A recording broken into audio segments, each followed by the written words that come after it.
En el mercado sigue la tensión cambiaria y hubo alarma cuando las billeteras virtuales suspendieron la venta del dólar oficial. Y hay expectativas por la visita de Milei a la Casa Blanca después del apoyo de Donald Trump. Para hablar de estos temas estamos en comunicación con Eduardo Setti, ex secretario de Finanzas del Ministerio de Economía. Eduardo, buenas noches. Buenas noches, ¿qué tal? Gracias por el llamado. Al contrario, gracias por recibirnos. Dólar en alza, dólares en alza, bonos en baja y riesgo país ahí, expectante también en alza. ¿Cuál es su lectura? Creo que no hace tanto hablamos por teléfono, también por Zoom, y creo que habíamos tocado este tema. Y bueno, yo lo asigno a la mala praxis del gobierno, ¿no? Creo que cuando todo el mundo le decía al ministro Caputo y al presidente que acumulen reservas, tanto economistas de centro, de izquierda, de derecha, del sector donde le preguntaran, contestaban lo mismo, y no hicieron caso, no quisieron escuchar, no quisieron ni siquiera debatir la idea. Creo que la situación se fue complicando. Creo que si el gobierno hubiera tomado la decisión de dejar correr un poco el tipo de cambio, cuando lo tenía flotando dentro de 1100, dentro de la etapa de liquidación de las exportaciones agrarias, la situación hubiera sido otra. El tipo de cambio por ahí hubiera corrido a 1.300 pesos y hubieran acumulado 5.000 millones de reservas, y el espaldarazo al Banco Central y al fortalecimiento de las reservas hubiera dado su resultado en el riesgo país. Pero creo que hoy ya la situación está muy jugada y creo que ni siquiera el apoyo tan fuerte del gobierno de Estados Unidos, transformándose en Estados Unidos como en el jefe político de Milei, está dando resultados para contener la corrida y el deterioro de la economía financiera argentina, ¿no? Y entonces, ¿en qué deviene esta situación? ¿Se puede volver un boomerang? ¿Qué puede llegar a afectar? ¿Cómo seguiría de aquí? Primero hasta el 26 de octubre y luego el lunes 27. Bueno, el gobierno tiene una decisión que tomar. Si va a seguir con el esquema de bandas hasta las elecciones, tratando de sostener esta ficción que ya es muy complicado de mantener, sin hacerse cargo de la mala praxis realizada en tiempos atrás, o deja correr el tipo de cambio. No tiene muchas más opciones. Y bueno, y creo que la otra punta que les queda es ver cuál es el apoyo que obtienen de Estados Unidos en la reunión que tienen programada para mediados de mes. Esa es otra de las alternativas que tiene el gobierno para ver cómo, y de acuerdo a cómo salga todo eso y las decisiones que tomen, es el panorama que tiene el gobierno por delante. Yo veo una situación complicada y autoprovocada. Prácticamente esto le pasó al ministro en el 2018, le vuelve a pasar, tiene una mini corrida antes del blanqueo, después tiene el blanqueo, después de eso tiene el préstamo en donde tenemos que salir corriendo desesperadamente porque hay una corrida a pedirle al Fondo Monetario, ahora tenemos que ir por un nuevo préstamo. El mantener atraso cambiario sostenido con endeudamiento ya vimos que no funciona y lo vimos siempre en manos de Caputo. No entendemos por qué dice que esta vez es distinto, porque también habla de un superávit fiscal o de un equilibrio fiscal que tampoco tiene y que acaba de comprometer con las medidas que tomó hacia adelante, ¿no? Creo que la situación en general se empieza a complicar muchísimo.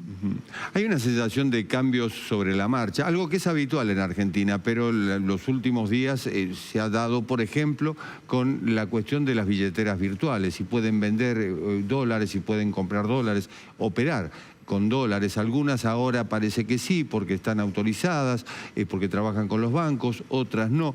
Veamos lo que dijo el presidente del Banco Central, Santiago Bausili. No cambia nada en términos normativos para todo lo que tiene que ver con el acceso para las personas humanas al mercado de cambios. Lo que estaba pasando es que había una operatoria que nos encontramos con que había entidades no autorizadas a realizar transacciones en el mercado de cambio para personas humanas, porque esas operaciones están limitadas a bancos y agencias de cambio que están autorizadas por el Banco Central. Okay. Las billeteras y las ALICs no son entidades reguladas por el Banco Central. Se aclaró una interpretación errónea de una normativa y entonces eso afectó la operación de algunas entidades, pero no tiene nada que ver ni con normativa nueva ni con el acceso de personas humanas al mercado de cambios. En realidad es algo que ya existía, la normativa ya existía, pero no se aplicaba y ahora sobre la marcha se aplica. ¿Qué me dice, Eduardo? Sí, la verdad creo que en su momento miraron para otro lado y lo permitieron, y creo que en los momentos de tensión, poco a poco, digamos, el cepo nunca se levantó el 100%, porque si el cepo se hubiera levantado 100%, ya prácticamente, si esto es una corrida, ya la situación económica hubiera sido un desastre total y muy imparable la corrida, con ningún tipo de crédito se podría parar, ¿no? Porque ya poniendo personas jurídicas en juego es otro tema. Pero creo que en algún momento, como abrieron importaciones y como tomaron un montón de medidas que alentaban a la población a consumir dólares, en algún momento irresponsablemente hicieron eso. Hoy se dan cuenta que no pueden empezar a hacer, y me parece que ellos mismos dan marcha atrás con esta medida. Y lo que yo les quería decir, para ser más gráfico con la Argentina, ¿no? La Argentina es como si cualquiera de nosotros le prestamos plata a un amigo nuestro y vemos que nuestro amigo, en vez de tratar de salir del problema y de tratar de acomodar las cuentas y hace todos los esfuerzos para mejorar y para estar mejor, sale todas las noches, las gasta y sigue en una situación de locura sin remedio. Todo el mundo lo asesora y le dice, pero no, mirá, este no es el camino, trata de cuidar un poco la plata y empezá a cuidar lo que se te prestó y no presta atención.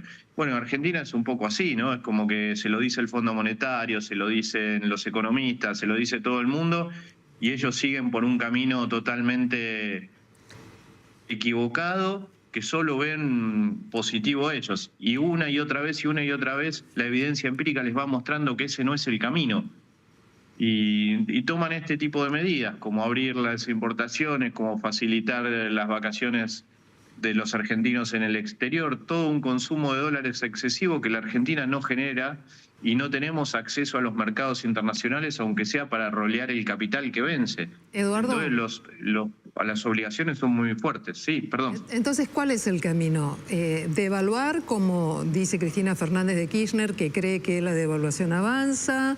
¿La alternativa tiene que ver con una vuelta al cepo? ¿Cambiar la idea de la economía y pensar en un plan de desarrollo productivo? Porque si no, las consecuencias van a empezar a sentirse de manera más intensa socialmente. ¿Por qué? Vuelvo un minutito atrás y ya les contesto la pregunta. ¿Por qué insisto tanto con el pasado y darles los ejemplos y toda esta situación? Porque yo creo que cuando uno comete tantos errores consecutivos y con tantas evidencias de que las cosas van a salir mal, cuando ya llega a un punto no tiene más soluciones que sean positivas, son todas soluciones con costo. Y eso es lo que le está pasando hoy a la Argentina. Si quiere dejar correr el tipo de cambio para llegar a un punto de equilibrio donde las liquidaciones fluyan y los argentinos viajen menos al exterior, tiene que hacer una devaluación fuerte. Si tiene que volver el cepo, tiene que volver el cepo, y sabemos las consecuencias de que vuelva el cepo. Pero son medidas que se tienen que tomar por los errores cometidos desde el año pasado en adelante permanentemente. Ustedes piensen que el tipo de cambio, prácticamente el dólar recién ahora subió desde el 2023 y todo el resto de los precios subieron casi un 200%. Entonces es insostenible que un solo precio quede congelado y el resto de los precios sigan moviéndose. Es un bien más de la economía, donde cuando queda desarbitrado y no es conveniente, la situación se complica. Cuando el campo empieza a ver que sus costos en pesos suben y su liquidación cada vez le significa menos pesos, la situación empieza a ser complicada para los productores. Entonces, no es ni siquiera en este caso es maldad que no les quieran liquidar, están esperando el mejor momento para obtener la mejor rentabilidad y poder hacer frente a los costos elevados que tienen para la producción. Eduardo Setti es economista, ha sido secretario de Finanzas aquí en el país. Hoy nos permite repasar estas distintas alternativas que se están viviendo en materia económica, donde nos inquieta lo que ocurre y además lo que está por venir. Eduardo, muchas gracias y buenas noches. No, muchísimas gracias a ustedes y a disposición. Gracias. Cuando volvamos de la pausa...